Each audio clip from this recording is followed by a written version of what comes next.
Yun, yes, hello. So, kamusta po mga ka-Streetwise? Ako po si Takeru Miyamoto at welcome po sa aking munting channel. So, mga kababayan, pag-usapan ngayon natin itong bagong katangahang statement ni Sara Duterte. So, sabi ngayon ni Sara, no, na pananagutin niya daw, siya mismo pananagutin niya daw si Presidente Bongbong Marcos kasi nga daw po, pinaaresto yung kanyang tatay sa ICC doon po sa Dahig. Alam niyo, malaking kabulshitan po ito eh. Alam niyo, napakasimple lang yan. 'Di ba? Kung hindi pumatay ng tao si Digong nung panahon po nung siya presidente nang walang due process, hindi sana mangyayari to sa inyo. Ayun talaga pinakapunot dulo nun eh. Oh, and by the way, mga kababayan, mukhang nakikita po natin dito no na ang isa po sa magiging conspirator po sa paghihiganti ni Sara Duterte kay Presidente Bongbong Marcos ay yung kapatid niya ngang si Amy Marcos. So, pag-usapan natin yan kasi napakadelikado nito. Tinan nyo to So ito, nabalita ito kanina from the Politico. Saan na ba yan? Ito. Sabi dito, dapat managot. VP Sara blames Marcos for Rudy Duterte kidnapping, foreign interference. So sabi na ni Sara dapat managot. Alam niyo mga babayan, nagpaparinig na po si Sara Duterte na siya daw po ay tatakbong presidente sa 2028. So ngayon, alam nyo, kapag si Sara po naging presidente, 100% sigurado po tayong lahat. Gaganti po yan. Ang tanong dito, alam nyo, mahirap yung ganito eh. Yung gaganti ka sa tao na wala namang ginawang kasalanan, kundi sumunod lang naman sa batas. No? So, ang tanong dito, sino ba ang lumabag sa batas? Kayo na nagpapatay ng mga kababayan natin Pilipino na walang due process? O itong si administrasyon po natin ngayon na sumunod lamang po doon sa Republic Act 9851 ba yun? Di ba? So, yun. So, ngayon mga kababayan, no? Continue natin yung pagbabasa. So, sabi dito, no? Para makuha natin yung point, no? So, sabi dito, apart from his subordinates, President Ferdinand Marcos Jr. should also be held for the kidnapping and turnover of former President Rudy Duterte to a foreign entity according to Vice President Sara Duterte. Okay. So yun na, di ba? So ito yung subordinates mga kababayan, dito nga po sila Kanilaw, di ba?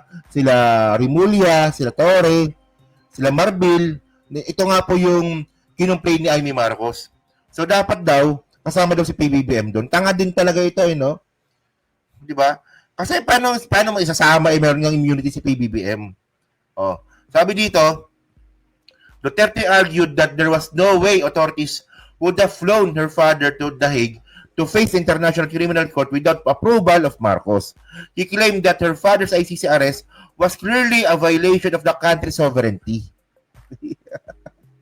Parang hindi abogada talaga ito mga kababayan no? Ito ewan ko lang kasi ito.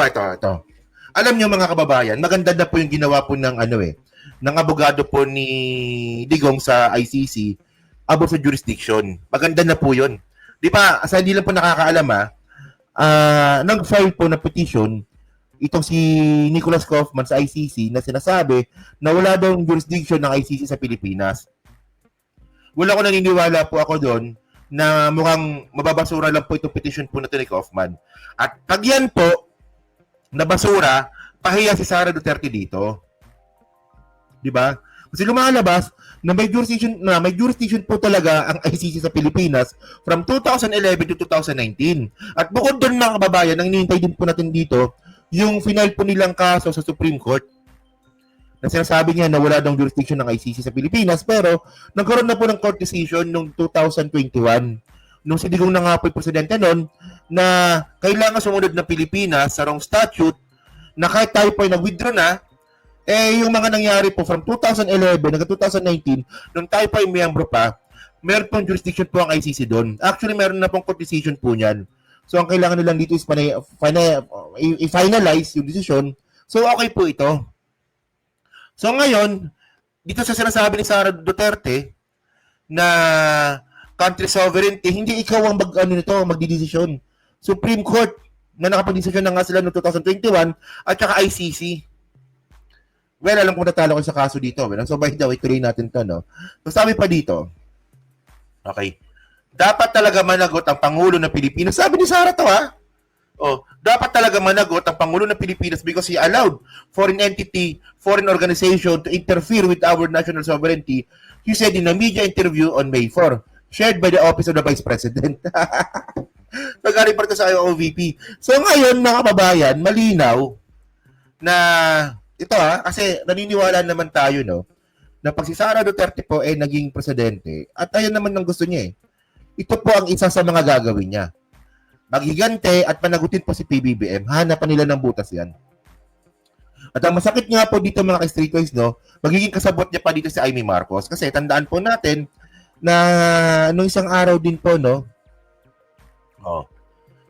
sabi dito panoorin ang pagbisita natin sa ombudsman sa lungsod ng Quezon City noong Biyernes, Mayo 2. So nag-file po ng complaint si Amy Marcos sa ombudsman. At ito po yung mga papeles na dala niya, Pinaghirapan niya pa yan.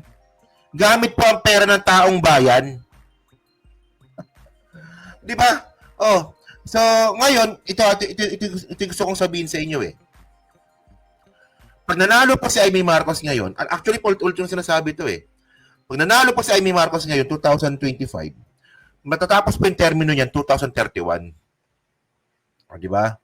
So, ngayon, kung sakali nga naman, na matapos yung termino ni PBBM sa 2028 at kung si Sara Duterte nga po maghahabol at pananagutin si PBBM dito, kakampihan po ni Amy Marcos yan, si Sara. So papayag ba tayo ng ganon? Napaka-importante po mga kababayan na maging factor po sa ating desisyon ngayong 2028 election is yung impeachment ni Sara. Kasi nga po, pag si Sara po na-impeach, hindi na po siya makakatakbo bilang public servant sa kahit anong posisyon. Kahit barangay chairman, hindi na siya pwede. So, babalikan natin yan, So, tinan muna natin itong statement nga po ni Amy nakatangahan. Tinan nyo to.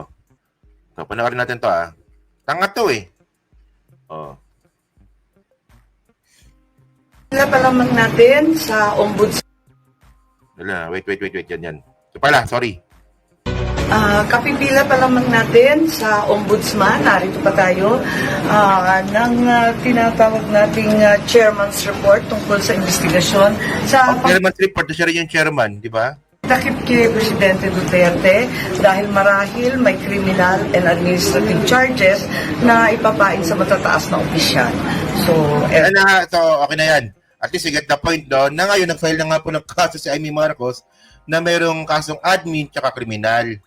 So, tandaan po natin mga kababayan na yung pagpaparesto nga po kay Digong, ako naniniwala talaga ako dito Hindi talaga mangyayari po yan kung walang go signal ng presidente.